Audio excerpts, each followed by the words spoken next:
Olá, turma.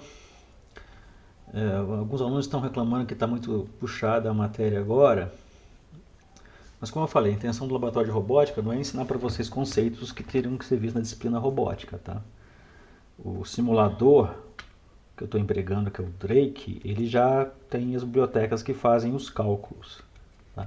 É bom saber de onde advêm os cálculos, óbvio, mas isso vai ser dado com mais calma na disciplina. Então eu vou passar rapidamente aqui no material do professor T. Drake e vamos só entender por que a necessidade de ler isso aqui. A necessidade básica que eu acho do capítulo 3 é entender o conceito de notação que ele emprega. É muito boa a notação que ele emprega, que facilita entender a migração do ponto de referência. Para a gente saber como é que está um objeto na posição no espaço, então a gente depende, obviamente, de saber onde a gente fixou a origem. É assim que a gente vê em geometria analítica, né? Tanto é que a gente define um vetor, ele não é um elemento, um vetor é um conjunto. Então, o que determina um vetor ser igual ao outro ou pertencer ao mesmo conjunto? Que eles têm a mesma dimensão, ou seja, comprimento, direção e sentido. Tá? E aí que varia, por exemplo, se o meu objeto está nessa posição aqui, e se eu definir que o meu eixo cartesiano, a origem, está aqui na base do robô, ele vai ter uma posição em relação a esse eixo. Mas se eu definir aqui é outra posição. Mas quando a gente mexe em translação é muito fácil de mexer com isso. A gente só varia uma coordenada, por exemplo. A coordenada y dele não vai variar. Tá? Vai variar só a x e a y. Desculpa, a z não vai variar, só a x e y vai variar. Então, esse terceiro capítulo do livro, ele só fixa a notação. Tá? Aqui, como ele define a orientação positiva do eixo XYZ, uma coisa muito fácil para a gente usar quando está mexendo com espaço é usar as cores. Né? Vermelho, verde e azul, ou RGB. Porque quando a gente está mexendo com a figura que está variando a rotação independente do eixo que a gente define como sendo a origem, isso vai mudando. Né? Pode parecer estranho, que a gente sempre pensa como XYZ nesse sentido, mas dependendo da posição da garra do robô, esse XYZ vai estar completamente diferente. Tá? Aqui um exemplo na figura, aqui, ó. Aqui o XYZ está marcado aqui como sendo a base do robô. Mas em relação à garra, como é que ficou definido? Por isso que é bom colorir. Então o X é o red, esse aqui, olha como é que mudou. RGB, o green está aqui, o Y, e o Z está aqui. Mas em relação a isso aqui. Porque a origem, se ele estivesse na posição normal, depois ele vai virando, chega lá. Ele fica todo assim. Ah, professor, mas isso é difícil demais para a gente entender. Por isso que tem um simulador. Tá? Essa matéria vocês vão entender. E quando vocês trabalharem, ou quem já trabalhou na disciplina Laboratório de Robótica, essa notação é fantástica. Porque quando ele faz a notação do ponto, da posição do ponto B em relação a A, no frame lá, se os dois estão no mesmo frame, tá? A posição, eu posso somar as posições que dá a posição final. O que bagunça um pouquinho é quando envolve rotação. Porque quando envolve rotação, é o que acontece nessas coisas assim malucas, né? O meu eixo XYZ está tudo diferente do inicial. Né? A gente tem que fixar a partir daquela base. Mas também é fácil, segundo a notação dele, de saber, olha, o meu ponto o meu ponto B em relação a posição do meu ponto B em relação a nesse frame G, se eu rotacionar, então se eu faço uma rotação de F para G, eu vou ter a posição do meu ponto B em relação a. Quando a gente fala rotação, é multiplicação de matrizes. Tá? Envolve seno, cossenos e tudo mais. Eu não vou entrar nessas contas porque o Drake faz isso por nós. Então, por isso que eu fui logo aos exercícios. Tá? E o pessoal não entende muito bem o que vem. Bom, então se eu sei a posição da minha base, eu sei calcular a posição em relação a o que eles chamam aqui de grip, né, da garra. Em relativa à garra. Então, a base, a posição do objeto relativa à garra, você consegue fazer a conversão em relação à base do robô, fazendo simplesmente multiplicação de matrizes. Ou seja, operações na álgebra espacial. O problema é que a gente não tem só saber a localização. Tem envolvido aí um movimento, que eu tenho que mover a minha garra numa posição inicial até uma outra posição, por exemplo, onde está o tijolinho que eu vou pegar, a esponja, seja o que for que eu vou buscar. Então, para fazer esse deslocamento, envolve a velocidade, obviamente. Ou seja, porque envolve a variação de posição em relação ao tempo. Tá? E como se vê em cálculo 1, a derivada nada mais é do que a velocidade, ou a taxa de variação. Como nós estamos mexendo aqui com posição, se eu tenho a posição inicial, eu quero saber o movimento que vai levar na posição final, eu tenho que calcular então a derivada, que vai me dar então a velocidade do movimento todo. É daí que surge o jacobiano. Então pense em jacobiano como sendo a derivada. Vou colocar aqui uma imagem aqui em cima. Se eu tenho uma função de duas variáveis, eu consigo derivar essa função em relação a x e em relação a y. E aqui eu vou ter três variáveis no mínimo, que é x, y, z, são posições de três eixos. E no Colab associado a esse texto, está muito interessante como a gente identifica, como a gente usa o Drake para identificar as posições. Tá? Vamos começar aqui com o primeiro aqui. Eu já carreguei a primeira célula, tá? Tá rodando, ela demorou mais ou menos 2 minutos e 18 segundos, então sempre demora um pouquinho, é normal. Ele vai dar esse warning aqui no final sempre. Aqui está um exemplo de como ele mostra como é que é a cinemática, que é a árvore de cinemática de qualquer braço robótico. Tá? No caso aqui, ele chamou a planta, ele definiu a planta como sendo aquele multibody plant, que a gente tem que chamar sempre, lembrando lá. O parse, fez o parse para construir a planta. Adicionou na planta o quê? A Allegro Hand Description Right, a mão direita Allegro, tá? Direita, Allegro, o SDF dela. E além disso, colocou lá um brick, um tijolinho no cenário. Essa função só faz isso, ó. Ela criou, tá? Quando eu coloco esse aqui, display svg, PyDot, vai chamar uma biblioteca Python, tal, que vai gerar a topologia cinemática desse cenário, que tem uma mão e um tijolinho, brick. Quando a gente executa essa célula, ele vai gerar aqui, ó, tá aqui, ó. A mão, ela tem a base, e ela tem 1, 2, 3, 4 dedos, e cada dedo tem 1, 2, 3, essas juntas aqui, mais 4 juntas. Tá?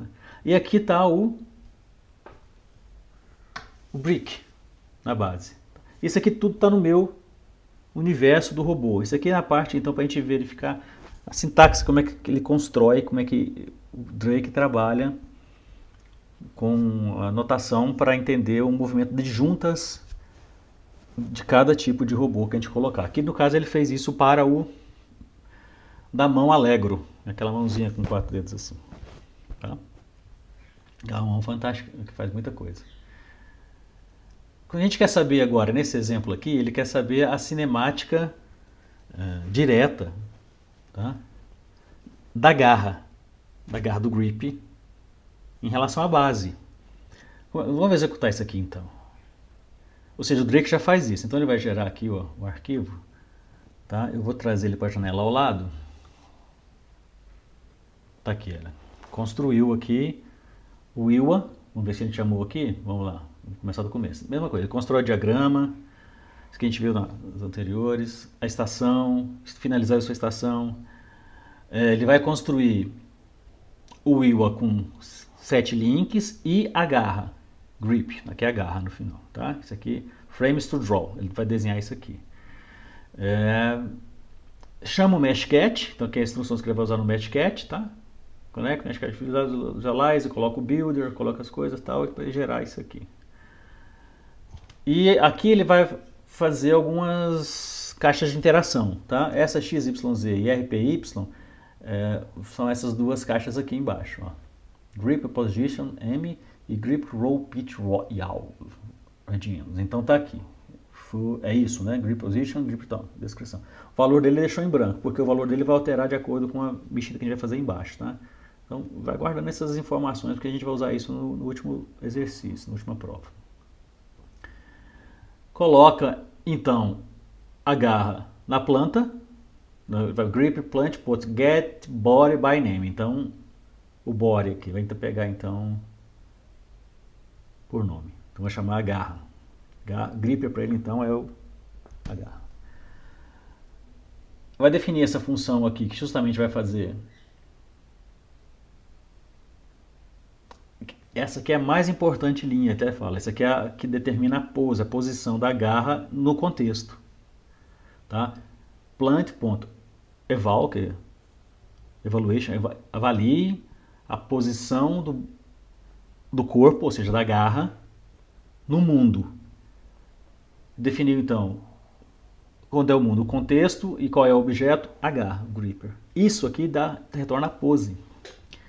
Isso aqui, XYZ value, ou seja, porque isso aqui é para alterar o valor dessas variáveis aqui, XYZ e RPY. Ele vai pegar esse valor, tá?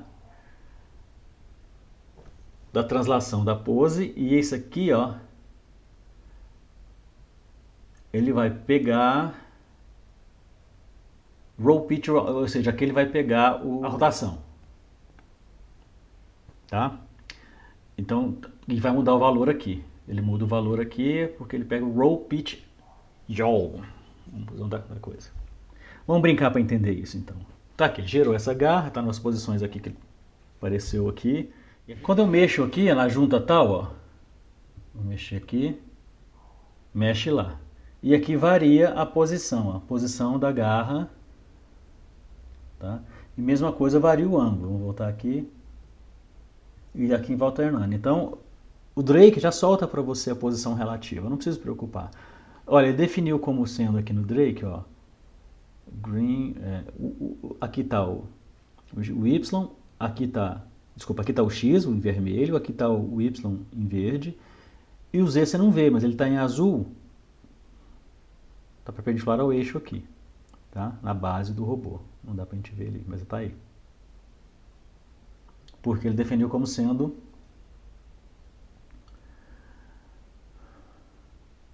o contexto aqui, ó, sendo o default. Tudo que eu mexi aqui, você vai verificar. Ó, se eu mexer ali no dedo, não altera nada aqui, ó. O dedo está mexendo lá, não está alterando a posição, porque é a posição relativa da garra. A garra, o eixo dela estava aqui, nessa base aqui. Tá? Então eu posso mexer à vontade a garra. Tá lá. Eu posso mexer os dois. Esse aqui a gente usa para agarrar o objeto, né? Aí eu posso, de um lado, posso girar ela, ó. Mudou? Por que que mudou? Porque o eixo, o centro da garra está aqui, tá? Vou abaixar. Como é que a gente abaixa? Opa, virou. Aquele é da base. O segundo aqui, opa, para baixar para cá. E assim a gente vai brincando. Ops. Aí tem uma visão. Então essa aqui é a posição. Tá? 0,55 no X, menos... porque... Isso, já que o Y positivo é para cá, ele está negativo em relação a Y, tá vendo? Vamos verificar se ele fica positivo, vou mexer isso aqui. Ô, negócio. Não, esse aqui não mexe ali não. Qual que mexe? Da base. Vou girar a base. Aí, ó, aqui eu fico... Aqui, ó, aqui o X está positivo, o Y está positivo. E a altura aqui do Z, ó, está positiva, né? Tá? O Z é positivo para cima. Só uma atenção, então, que ele está no material, porque a gente fala, então quer dizer que eu tenho posições, aqui eu tenho um wheel de 7, então estão 7 eixos, então eu tenho associado 7 velocidades, certo?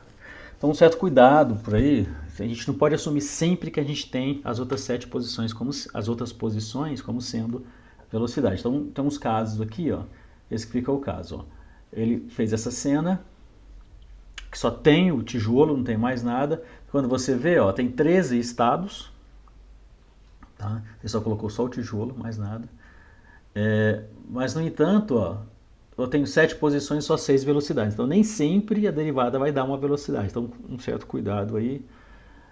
Mas isso aí a gente tem que tentar evitar. Colocar um robô com todas as articulações e depois... Aí vai dar sempre 14, vai dar múltiplos, né? E tá aí, quando chega na parte do jacobiano. Tá? Por isso que ele chamou essa atenção. O que ele fala aqui é isso, tá? Como eu coloquei na figura, o jacobiano nada mais é do que pensar na derivada da função. Tá? Eu tenho várias variáveis, então 3 variáveis eu vou ter 3 derivadas, uma em relação a x, outra em relação a y e tal. E isso vai variar de acordo com a função movimento e tudo mais. Mas não precisa preocupar também, porque o Drake faz isso. Tá? Ele determina esse jacobiano, aquele do não assumir, e calcula. O que a gente precisa calcular aqui, ó, calculo o jacobiano angular da velocidade, calculo o jacobiano da translação e calculo o jacobiano espacial. Isso já faz tudo, tá? É isso que está aqui no exemplo. Então, quando a gente faz isso aqui, esse exemplo aqui dele, ó, vai gerar o robô. Opa! Tá. E aqui ele fez ele colocou o jacobiano já pra gente, tá? Então não precisa preocupar. Mudou, ó, o jacobiano está variando. Tá? Opa, aqui não mudou nada. Por quê? Ah, só já girou lá, né? Aqui vai mudando. Então, já calcula pra gente. Então, ele está calculando o jacobiano espacial da velocidade. Aqui ele está imprimindo o quê? O jacobiano, JG, vamos ver. Isso. E o sigma. O que ele definiu como sendo sigma?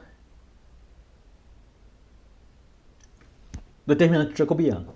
Já resolve. Então, linear álgebra, chama no pai. Solved, aí pega o jacobiano e calcula. Então, não é para assustar, não. É para entender o texto, leia ele.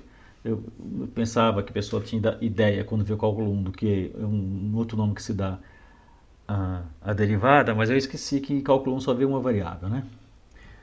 Mas jacobiano é um termo muito usado para garantir a derivada de sistemas, de funções que tem mais de uma variável, como está na figura que eu já mostrei. Pronto. Vamos fazer isso aqui, mexer? Assim.